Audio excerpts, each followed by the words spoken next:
I left town for 48 hours to walk my daughter down the aisle, and when I came back, 3 living pieces of my childhood were gone. I'm not exaggerating. I turned onto my street, still in the same suit I'd worn to the wedding because I was too tired to change before driving home, and I could already see it from half a block away. The skyline behind my house looked wrong. Too open, too bright, like somebody had shaved the top off a memory. When I pulled into my driveway, the smell hit me first. Fresh cut wood, raw sap, that sweet, almost vanilla scent you get when you split firewood in winter. Except this wasn't winter, and this wasn't firewood. My backyard looked like a logging site. 3 massive white oaks that had stood there longer than anyone on this street had been alive were reduced to stumps and a field of sawdust. The trunks were gone.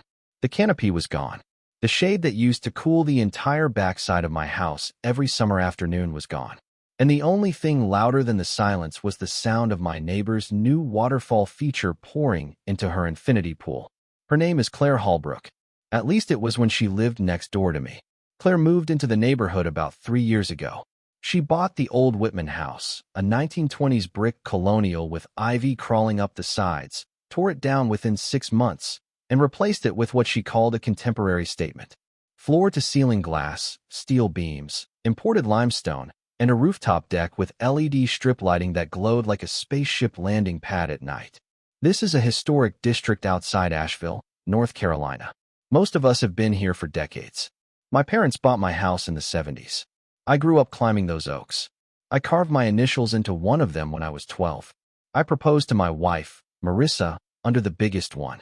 We hung a tire swing from the lowest branch for both of our kids. Claire didn't see any of that. She saw shade blocking her view of the valley. The tension started small. Casual comments over the fence. You ever think about trimming those trees, Daniel? They cast a lot of shadow over my yard in the afternoons. I'd smile and say, they've been casting that same shadow since 1894. I think we're all used to it. She'd laugh, but it wasn't the kind of laugh that meant she was joking. About a year after she moved in, construction started on her backyard renovation. The sound of jackhammers replaced birdsong for months. She installed an infinity edge pool that spilled toward the valley, built a stone patio, brought in palm trees that had no business being in western North Carolina, and installed heaters so she could swim in October. Somewhere in the middle of that, she started getting more direct. I had an arborist look at your oaks, she told me one afternoon while I was raking leaves. He says they're stressed, possibly diseased. Honestly, they could be dangerous. Your arborist looked at my trees from your side of the fence, I said, and they've been inspected by the city twice in the last 10 years. They're fine. She tilted her head like I was being naive. Well, if one falls on my property, that's going to be a liability issue. It wasn't about liability. It was about sightlines. From her second-story deck, my trees interrupted her panoramic sunset view. I knew it. She knew it. We both just pretended it was about safety. A few months before my daughter's wedding, she made an offer. What if I cover the cost of professional management? Just lifting the canopy, removing the lower limbs. It would open things up for both of us. Professional management is a nice way of saying butcher job. Those lower limbs were half the reason the trees were so magnificent. I told her no. Politely, firmly, no. These trees are protected under the historic overlay, I said. They're part of the urban forest designation from the 70s. I'm not touching them unless the city tells me to. Her smile went thin. You're being sentimental. You're being impatient, I replied. We didn't speak much after that. So when I walked into my backyard that Sunday evening and saw 3 stumps where my oaks had been, I didn't have to guess. I dropped my garment bag on the porch and walked straight to the fence line. Claire was in her pool, floating on her back with oversized sunglasses and a glass of something clear sweating on the ledge. You cut down my trees, I said. She didn't even sit up all the way. Daniel, you're back. How was the wedding? You cut down my trees. She sighed like I was the one being dramatic. They were structurally compromised. I had a certified tree service assess them. There was risk involved. You were on my property. Emergency mitigation allows action when there's imminent danger, she said, now sitting up. We filed the paperwork Friday morning. I was in Charleston on Friday morning. That's unfortunate timing. I remember gripping the top of the fence so hard my knuckles went white. You had no right. She shrugged. If a diseased oak had fallen on my guests during a pool party, you'd be singing a different tune. They weren't diseased. Her eyes flicked toward the open valley view behind my house. now completely unobstructed. They were in the way. She didn't say that part out loud. She didn't have to. I called the city forestry department first thing Monday. They told me emergency removal permits had been filed. It would take weeks to review. If the trees were deemed hazardous, it could be considered justified. Weeks. In the meantime, my backyard looked like grief. Marissa tried to calm me down. "They're just trees," she said gently one night as we sat at the kitchen table staring out at the empty sky. "They're not just trees," I said. "They're older than this house. They're older than this neighborhood. They're habitat." That word stuck with me. Habitat. My Aunt Eleanor had been a botanist at UNC back in the 70s. She helped push for our hillside to be designated as a protected urban forest corridor because of several native species that nested in mature oak canopies. I remember her bringing grad students over with clipboards when I was a kid, pointing up at branches and whispering about migratory patterns. I hadn't thought about those files in years. That night, I went down into the basement and started digging through old boxes labeled in my aunt's careful handwriting. And somewhere between brittle maps and yellowed field notes, I found something that made my hands start to shake. What I found in that basement wasn't just nostalgia. It was leverage. At first it looked like old academic clutter, survey maps, soil samples logged in pencil, correspondence between my Aunt Eleanor and the State Conservation Office. But then I came across a thick folder labeled Ridgecrest Urban Forest Corridor, Federal Cooperative Agreement 1978. Inside were environmental impact studies, species inventories, and a recorded conservation easement that covered not just public land, but several private parcels along our slope, including mine and Clare's. I sat on the basement floor for over an hour reading through it, the hum of the dehumidifier the only sound in the room. The language was dry, bureaucratic, the kind that usually makes your eyes glaze over. But one section stopped me cold. Mature white oak clusters designated as critical canopy habitat for federally monitored migratory species. Removal requires federal review and ecological impact assessment. Federal review. I flipped through more pages. There were letters between my aunt and the U.S. Fish and Wildlife Regional Office. There were maps marking specific canopy zones in red ink. 3 red circles set almost exactly where my trees had stood. I leaned back against a box of old Christmas decorations and just stared at the ceiling. Claire hadn't just gone around me. She hadn't just gamed the city's emergency permit system. If this designation was still active, and nothing in the file suggested it had been revoked, she may have triggered federal oversight. Now, I'm not the kind of guy who jumps straight to calling Washington. I teach high school history. I believe in local solutions, neighborly conversations, common sense. But standing in that basement, holding proof that my aunt had fought to protect that hillside decades ago, I felt something shift. This wasn't about being petty. It wasn't even about revenge. It was about the fact that someone with money and lawyers had decided the rules didn't apply to her. The next morning, I made coffee, scanned every document in that folder, and started making calls. The first call was to the State Conservation Office. I half expected to be brushed off. Instead, the woman on the line went quiet when I gave her the agreement number. "That corridor is still active," she said slowly.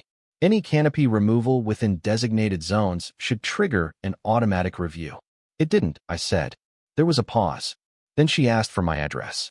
By noon, I'd also filed a formal complaint with the Regional Office of Fish and Wildlife and sent documentation to the EPA Environmental Compliance Division. I included before and after photos. I'd taken dozens over the years, mostly family pictures where the trees just happened to be in the background. Birthday parties, graduation barbecues, the tire swing, proof they were mature and healthy. I didn't tell Claire. I went about my week like nothing had changed, mowing around the stumps, trying not to look at the open sky too long because it still made my chest feel hollow. 3 days later, 2 government vehicles pulled up in front of her house. I was grading papers at the kitchen table when I saw them through the window. Dark green SUV. White pickup with an agency seal on the door. 2 men and a woman stepped out, all wearing field vests and carrying clipboards. Marissa looked at me over her coffee mug. "Is that?" I nodded. Claire came out onto her patio in oversized sunglasses again, but this time she wasn't lounging. She was stiff, confused. I couldn't hear the first part of the conversation, but I saw one of the officials point toward the slope behind both our properties, then down at the raw earth where her pool decking extended almost to the fence line. Within an hour, they were in my yard too, photographing the stumps, measuring diameters, taking soil samples. One of the biologists, a woman maybe in her early 40s with mud on her boots, knelt by the largest stump and ran her hand along the rings. "Do you know how old this one was?" She asked me. "Around 125, I said. She gave a low whistle. This was prime canopy. That phrase again. Prime canopy. Over the next 2 weeks, things escalated quietly but steadily. Claire hired attorneys, plural. I started seeing men in tailored suits walking her property line with tablets in hand. There were heated conversations I couldn't hear but could read in body language. One afternoon she caught me at the mailbox. "What exactly did you file, Daniel?" she asked, her tone controlled but tight. "I filed the truth," I said, "that those trees were part of a federally recognized habitat corridor." Her jaw flexed. "My legal team says that designation is outdated." "Your legal team should read page 14 of the cooperative agreement," I replied. "It auto-renews unless formally dissolved." She stared at me for a long moment, like she was recalibrating her entire understanding of who I was. "You're enjoying this, aren't you?" "No," I said honestly. "I'm not. I would have preferred my trees." That landed. For a split second, something almost human flickered across her face. But it hardened just as fast. "This will blow over," she said. "It always does." But it didn't. The preliminary findings came back first. The removal of 3 mature oaks within the designated corridor without federal assessment constituted unauthorized habitat destruction pending full review. Pending full review. Bureaucratic words that carry weight. Then they widen the scope. Because once federal investigators start looking at a property, they don't just look at the obvious violation. They look at everything.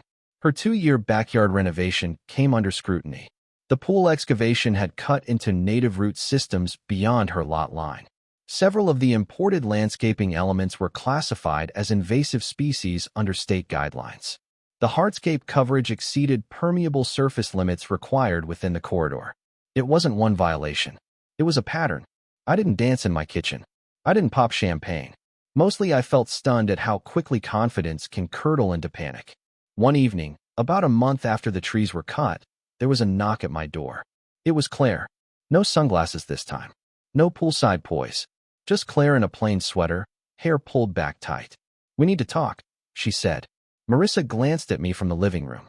I stepped outside and closed the door behind me. "You escalated this beyond reason," Claire began. "Do you have any idea what federal restoration orders look like?" "You escalated it when you stepped onto my property with a chainsaw crew," I said. She exhaled sharply. "I had a hazard assessment. From someone you hired. That's how consultants work, Daniel. Not when they're wrong." She took a step closer. "If they issue a full restoration mandate, I could be forced to remove the pool. Do you understand that?" I looked past her at the water feature spilling over the infinity edge, the valley stretching wide behind it. The view she'd wanted so badly. "I understand that you cut down 3 healthy trees because they blocked your sunset," I said. "And now the sunset might cost you." Her eyes flashed. "You could withdraw your complaint." I shook my head slowly. "It's not mine anymore." And that was the truth. Once federal agencies open a file, it's theirs. She studied me like I was a stranger. Then she said something I hadn't expected. "I worked my entire life to afford this house. I grew up with nothing. You think I'm some villain twirling a mustache, but I just wanted something beautiful." I held that for a moment. Because underneath the arrogance, there it was, motive. It wasn't just about a view. It was about arrival. About proving she belonged in a place that had never quite felt like hers. But belonging isn't the same as owning. Beauty that erases everything before it isn't really beauty, I said quietly. She didn't respond. She just turned and walked back across her stone patio, heels clicking sharp against the surface that might not legally exist much longer. 2 weeks later, the official order came down. And when it did, it was heavier than even I expected. The envelope was thick. Not the kind of letter you get when something minor goes wrong. Not a polite notice or a warning. This one had weight to it, the kind you feel before you even open it. Claire's copy arrived by certified mail on a Tuesday morning. Mine came too, as the reporting party and adjacent landowner. I didn't open hers, obviously, but I watched from my kitchen window as she stood at the edge of her driveway, tore it open, and started reading. She didn't move for a long time. Later that afternoon, a second wave of officials showed up, this time with survey equipment and bright orange flags. They marked the perimeter of what the order called required ecological restoration zone. It covered nearly her entire backyard. The pool, the patio, half the exotic landscaping, even a section of reinforced retaining wall. The final determination was blunt: unauthorized destruction of protected canopy habitat within an active federal corridor. Secondary ecosystem damage due to non-compliant excavation and impermeable hardscape expansion. Mandated full restoration to pre-development ecological baseline. In plain English, the pool had to go. So did most of the backyard she'd spent 2 years building. She was fined $200,000, with additional penalties if restoration deadlines weren't met. Her property was placed under long-term conservation monitoring. Any future structural modification would require environmental review. It was the kind of oversight that makes luxury feel like a liability. The actual removal started a month later. I'll never forget that morning. A demolition crew rolled in just after sunrise. The same way the tree service had come while I was gone, quiet, efficient, businesslike. Only this time, it was her backyard that sounded like a construction zone. Concrete saw screamed. Jackhammers cracked stone. The infinity edge that once spilled so gracefully toward the valley was cut open and drained. Water rushed out in a muddy torrent, carrying bits of debris and leaves down toward the lower slope. I stood at my fence line, not gloating, not smiling, just watching. Claire came outside once, arms folded tight across her chest. Our eyes met for a second. There was no fire in hers this time, just something tired, maybe stunned, maybe humbled. It's hard to tell the difference from a distance. Over the next several weeks, her backyard transformed again, not into a resort, but into raw earth. The patio was ripped up. The imported palms were hauled away. The heaters, the lighting, the sleek furniture, gone. In their place came soil specialists and native plant ecologists. They brought in saplings, white oaks, red maples, dogwoods. They installed erosion control blankets and drip irrigation systems designed not for aesthetics, but for survival. One afternoon, the same biologist who'd examined my stump knocked on my door. "We secured grant funds to support replanting on your side as well," she said. "Replacement canopy species, heritage grade. It won't bring back what you lost, but it will re-establish the corridor."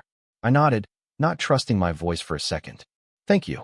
Within months, my yard had young trees staked carefully in place, protected by mesh guards against deer. It would take decades for them to reach the height of the old oaks, maybe longer than I have left. But it was something. A future, at least. And here's the part nobody tells you about winning. It doesn't feel like fireworks.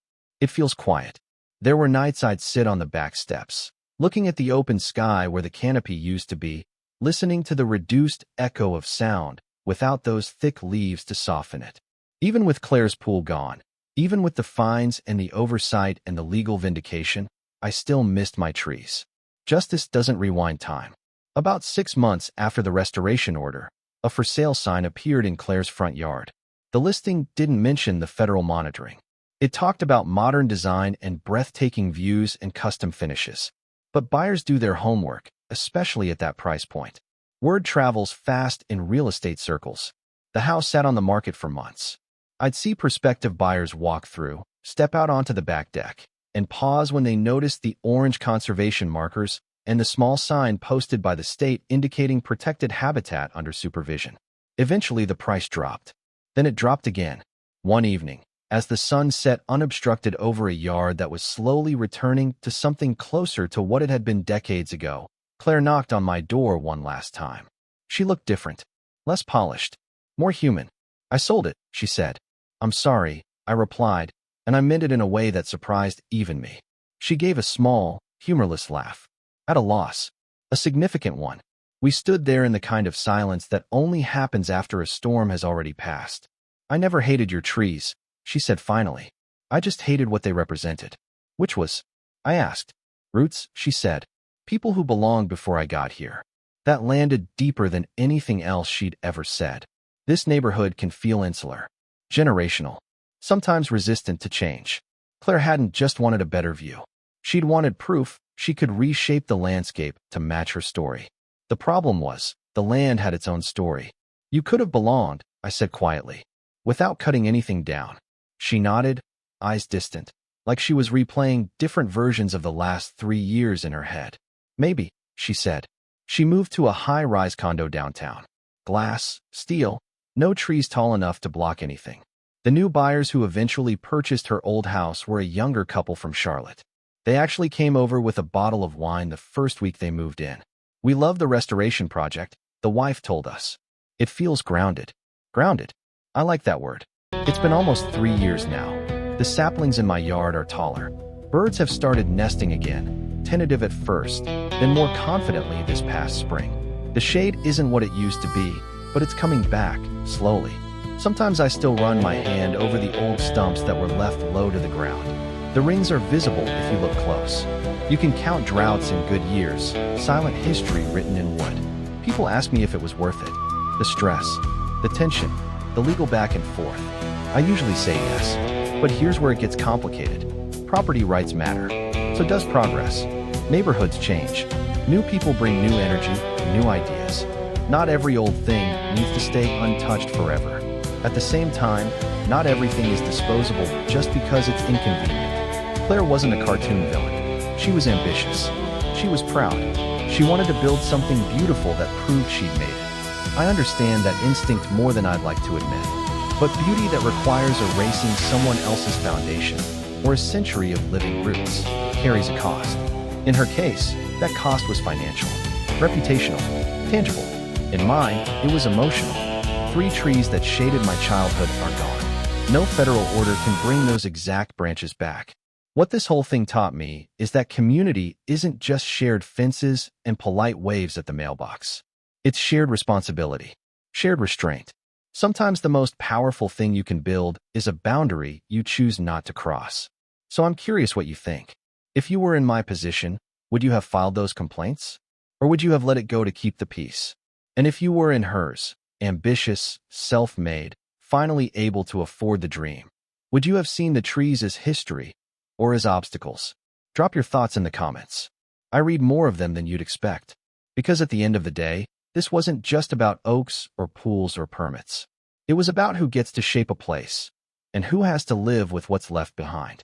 If this story made you think a little differently about your own neighborhood, hit like, subscribe, and share it with someone who's ever had a property line dispute that went a little too far. I'll see you in the next one.